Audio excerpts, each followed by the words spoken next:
Revenons un petit peu aux études sur Nostradamus et sur les centuries.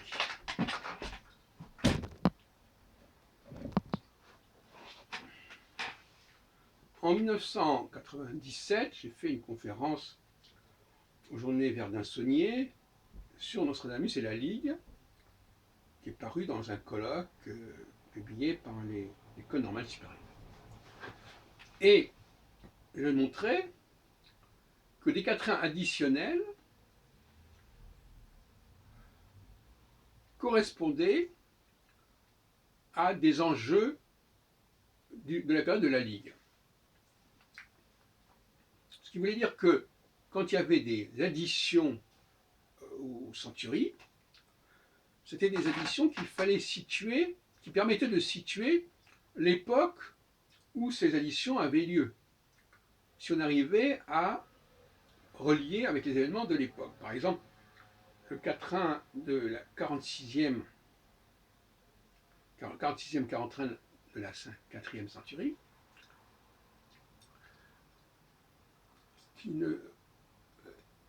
ça comporte la formule « garde-toi Tours de ta proche ruine ». Eh bien, ça renvoie en fait au fait que les adversaires de la Ligue avaient pour capitale Tours.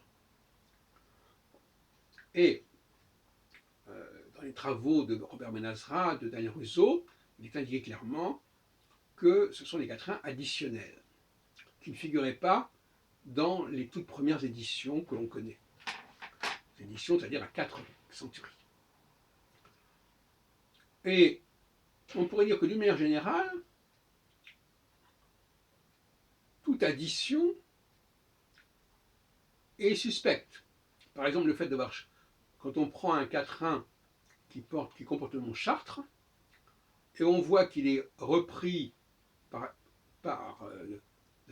passage de la Guide des chemins de France de Charles Estienne, eh bien, Madame Yaroutso, Chantal Yaroutso, ne signale pas que ce quatrain est modifié dans les centuries. Et que le mot Chastre devient Chartres. Et en devenant Chartres, ça montre bien qu'il y a eu une addition. Pourquoi? Parce qu'en 1494, Henri IV sera couronné à Chartres. Et non pas à Reims d'ailleurs. Voilà des exemples d'addition qui sont des moyens tout à fait efficaces de situer le contexte dans lequel l'addition s'est faite. Donc c'est un jeu à double tranchant, puisque à la fois ça donne plus de force au texte, mais à la fois ça montre que ce texte a été manipulé et transformé. Donc c'est à double tranchant. Heureusement pour les faussaires, il y a peu de Nostradamus suffisamment perspicaces pour repérer ces additions et pour les signaler. Donc il n'y a pas trop de dégâts. Et une manière plus générale, quand on s'intéresse aux majuscules, et je lis encore un texte que j'ai publié sur l'espace Nostradamus il y a quelques années, l'hypertexte centurique des années 1490.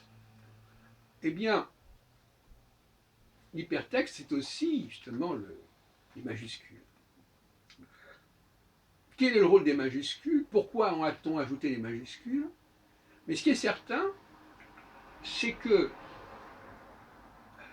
l'édition de 1555, ben c'est bonhomme, et ça, Robert Benazra, dans son édition des années 80 du XXe siècle, ne le dit pas, comporte un certain nombre de mots en majuscules, qui ne figurent pas dans les éditions de la Ligue.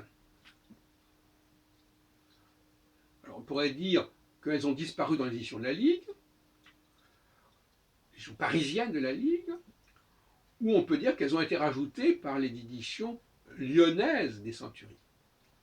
Parce qu'il y a visiblement une transition de la production parisienne à la production lyonnaise. Comme par hasard, toutes les éditions de 1555, 1557, 1568, plus le Janus Gallicus, tout ça c'est paru à Lyon. Alors que les éditions ligueuses, qui sont à mon avis les toutes premières éditions, sont parues à Paris.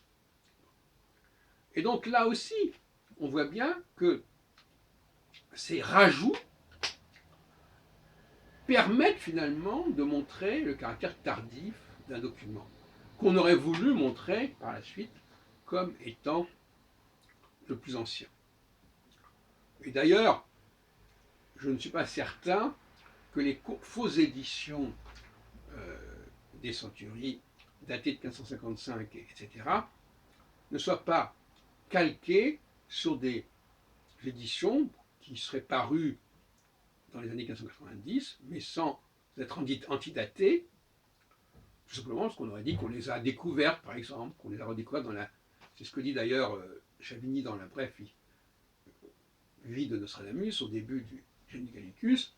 Voilà, on les aurait gardés en prison, enfin, bref, et on les aurait ressortis, comme on va le dire par la suite pour les Sixins, au début du XVIIe siècle. Donc, dans bien des cas, les éditions antidatées ne sont que des copies d'éditions parues plus tardivement et qu'on a voulu ensuite antidater.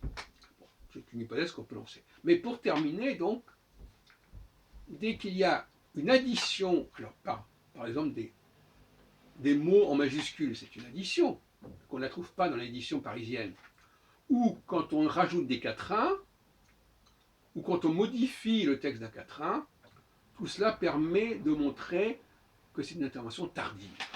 Et c'est un des grands enjeux du débat entre les chercheurs sur Nostradamus encore de nos jours.